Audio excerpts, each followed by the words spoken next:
Mambo vipi? This is Konde Boy Jeshi, the CEO of Konde Gang. Niko hapa kwa address hili jambo linalohusu mdogo wangu Chinga. Kwanza kabisa nikiri kwamba mdogo wangu alinitumia message na kuniomba kwamba anataka kutoka kwenye label akawa independent artist. Nami nilimjibu straight kwamba mdogo wangu, wish all the best.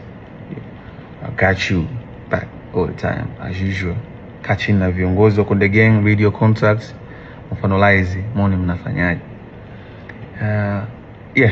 Contract inasema endapo atataka kuterminate na ku-own master, kununua ku-own master. Nikisema master namaanisha catalog, the whole entire catalog. Nyimbo zote hata zile ambazo amezifanya mimi ili ziwe za kwake lifetime. Hizo zinaingiza pesa kwake lifetime. Inatokea alipie kuzinunua hicho kiasi cha pesa kilichotajwa kwenye mkataba ambao mdogo wangu alisign 4 years ago na kampuni ya Konde Music. Hayo ndio ilikuwa ni mazungumzo na lakini sijui nini kimetokea kwake. Baadaye akaja kusema kwenye social media kwamba nimemdai kiasi cha bilioni 1. Nikiri kwamba sijamdai kiasi bilioni 1 na nisingependa pesa yangu tena ije kunichafua mwenyewe. I did my best. I wish him all the best. Nampenda sana, msupporteni sana.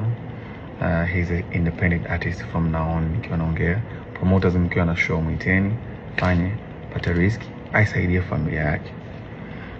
Even though lengo tupate risk wote kama ilivyo mwanzo, as you know, ni biashara na tulikuwa tukijitahidi kwa uwezo wetu kuwekeza ili kukuza career ya msanii ambayo itakuwa ni lifetime na kuchange maisha yake.